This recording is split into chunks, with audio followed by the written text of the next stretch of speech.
కేసీఆర్కు సిట్ నోటీసులు. ఎన్ని రోజులు పెడతారో ఈ కథ, ఇంకొక 2 ఏళ్ళు కొనసాగుతాయి. కేసీఆర్ గారు ఏమన్నా ఆయనకు నోటీసులు ఇచ్చి అలా విచారణకు రమ్మంటే నేను రాలేను, నేను మున్సిపల్ ఎన్నికల్లో ఇవాళ చివరి తేదీ, నామినేషన్ల చివరి తేదీ, నేను బిజీగా ఉన్నా కాబట్టి రాలేనని ఆయన సమాధానం. మీరు దయదలిస్తే మేము ఎక్కడ రామంటే అక్కడికి వచ్చి చేసుకుంటామని చెప్పి మళ్ళీ రిక్వెస్ట్.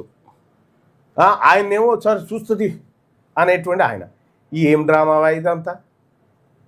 నేను ఈ రోజు కూడా చెప్తా ఉన్నా ముఖ్యమంత్రి రేవంత్ రెడ్డి గారు, నీకు దమ్ము ఉంటే నువ్వు మొనగానివైతే ఈ కుటుంబాన్ని అరెస్ట్ చేసుద్దాం. ఏమని కోసం ఆడుతున్నావు ఈ డ్రామా? అయినా మీకు తెలుసు కదా కేసీఆర్ గారు, ఆల్రెడీ మీరు అంతా ఒప్పందం అయిపోయారు కదా, మేము ఇచ్చినట్టు చేస్తాం మీరు ఏడిచినట్టు చేయరు అని చెప్పి మాట్లాడుకురు కదా. మళ్ళీ కొత్త డ్రామా ఎందుకు? అచ్చా మేము పేపర్లలో చదువుకోవాలి, మేము చూడాలనా? కేసీఆర్కు నోటీసులు ఇస్తే తెలంగాణ ఆత్మగౌరవం ఏందా? తెలంగాణ ఆత్మగౌరవం కనిపించలేదా? తెలంగాణ రాష్ట్ర సమితిని తీసేసి భారత రాష్ట్ర సమితి చేసినప్పుడు భారత ఆత్మగౌరవం అని రాయాలి. తెలంగాణ ఆత్మగౌరవం ఎట్లయింది? మళ్ళీ ఎట్లా డౌన్ అయింది? ఇది తెలంగాణ ఎడికలు వచ్చింది, మళ్ళీ ఎడంగా వచ్చింది తెలంగాణ పదం మీ దగ్గరికి. కేసీఆర్ అప్పట్లో ఉద్యమం చేసిండు, అంతవరకు ఓకే. కానీ తెలంగాణ ఆత్మగౌరవానికి నోటీసులు అడ, వా ఏం సంబంధము? ఈ తెలంగాణ ఆత్మగౌరవమే కదా మా బీసీల కొంప ముంచిండు. ఈ కేసీఆరే కదా మన 27% రిజర్వేషన్ను 19% పట్టుకొచ్చిన మొనగాడు. ఈయననే కదా ఈడబ్ల్యూఎస్ రిజర్వేషన్ చెప్పి మన రిజర్వేషన్ అమలు చేసి మన పిల్లల ఉద్యోగాలు దొంగతనంగా కొల్లగొట్టిన కేసీఆరే కదా. ఆత్మగౌరవం ఎట్లయితుందా? ఇదేం ఆత్మగౌరవము? ఈయనకేం సంబంధము? తెలంగాణ ఆత్మగౌరవమా? తెలంగాణ ఆత్మగౌరవం అంటే మా శ్రీకాంతాచారి, తెలంగాణ ఆత్మగౌరవం అంటే మా జయశంకర్ సార్, తెలంగాణ ఆత్మగౌరవం అంటే మా కొండా లక్ష్మణ్ బాపూజీ, తెలంగాణ ఆత్మగౌరవం అంటే మా బెల్లిలలితక్క, తెలంగాణ ఆత్మగౌరవం అంటే మా చాకలి ఐలమ్మ, తెలంగాణ ఆత్మగౌరవం అంటే మా మారోజు వీరన్న. ఇది కదా ఆత్మగౌరవం.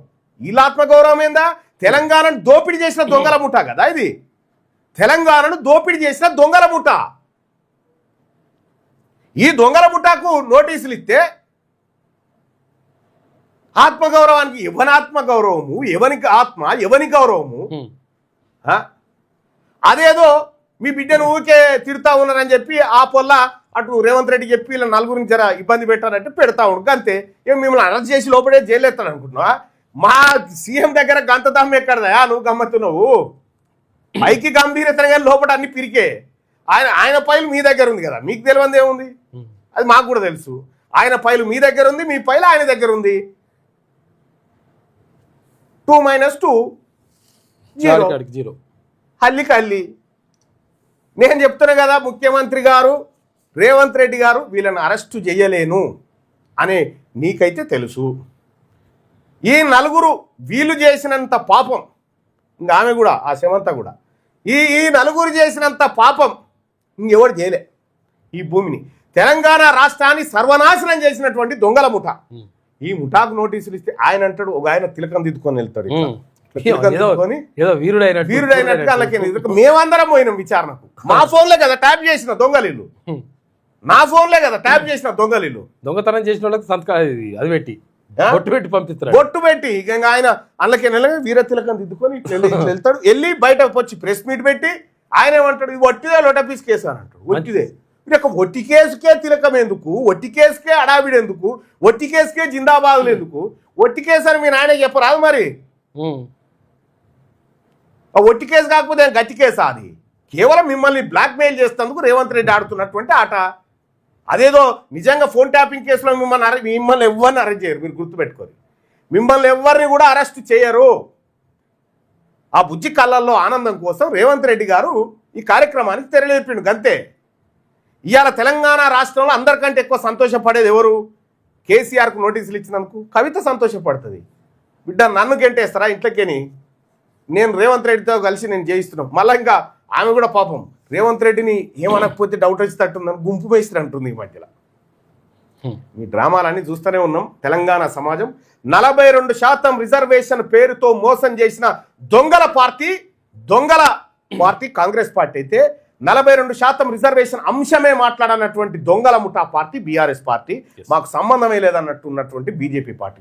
ఈ పార్టీ లోకల్ బాడీ ఎన్నికల్లో, మున్సిపల్ ఎన్నికల్లో పోటీ చేస్తున్నాయి. ప్రజలారా, బీసీలకు బీసీల సొమ్ము తినుకుంటా, బీసీల సంపద మెక్కుకుంటా, బీసీల మీదనే ఏది మనం చెప్పుకుంటాంగా ఇగరం తక్కువ పీనిగే మోస్టోన్ మీద బయలుపోయింది అన్నట్టుగా వీళ్ళను మోస్తుంది మనము, మన సొమ్ము తిని మన మీదనే ఎరిగిపోయే రకం వీళ్ళంతా. అందుకోసమే చాలా జాగ్రత్తగా రాబోయేటువంటి మున్సిపల్ ఎన్నికల్లో దయచేసి కత్తెర గుర్తు పైన మీ అమూల్యమైన ఓటేయండి. కత్తెర గుర్తు అభ్యర్థులకు ఓటేయండి. కత్తెర గుర్తు అభ్యర్థులకు ఓటేసి మేము క్లియర్గా ఉన్నాం. తెలంగాణ రాష్ట్రంలో ఉన్నటువంటి ప్రజలు, మెజారిటీ ప్రజల పక్షాన వాళ్ళ గొంతై కొట్లాడుతూ ఉన్నాం. మన హక్కుల కోసం, మన ఆత్మగౌరవం కోసం, మన వాటా కోసం మీరు కత్తెర గుర్తుకు ఓటేయండి. ఈ కత్తెర గుర్తు మనందరి కట్లను తెంపేస్తుంది. మనకు పడ్డటువంటి బానిస సంఖ్యలను తెంపేసేటువంటి కత్తెర. ఇది మా మేరన్న చేతిల కత్తెర. కాబట్టి దయచేసి సోదరులారా మీ అందరికీ రిక్వెస్ట్ చేస్తా ఉన్నా, ఇవాళ నామినేషన్లు చివరి తేదీ. కత్తెర గుర్తు పైన నామినేషన్లు వేస్తూ ఉన్నారు అభ్యర్థులందరూ. వాళ్ళందరికీ శుభాకాంక్షలు తెలియజేస్తూనే నేను కూడా ప్రచారానికి రాబోతా ఉన్నా. కత్తెర గుర్తు అభ్యర్థుల ప్రచారానికి కూడా నేను కూడా రాబోతా ఉన్నా. కాబట్టి మీరందరూ కూడా దయచేసి ఓటర్ మహాశీలకు విజ్ఞప్తి చేస్తూ ఉన్నా, కత్తెర గుర్తుకు ఓటేయండి. మీరు ఒక్కసారి ఇంటికి పోయి ఆలోచన చేసుకోండి, ఎవడేం చేసిండు. ఓటేసేటప్పుడు నువ్వు ఒక్కసారి ఆలోచన చేసుకో అన్న. నీ బిడ్డ భవిష్యత్తు, నీ సర్కార్ దవాఖాన్లు, నీ పిల్లలకు కట్టే ఫీజులు, ఇవన్నీ ఒక్కసారి యాద్ చేసుకున్నా. అవన్నీ మేము ఉచిత విద్య, ఉచిత వైద్యం, నాణ్యమైనది అందించాలనేటువంటి లక్ష్యంతో వస్తూ ఉన్నాం. దయచేసి కత్తెర గుర్తును ఆశీర్వదించమని ఓటర్ మహాశైలకు విజ్ఞప్తి చేస్తూ ఉన్నా.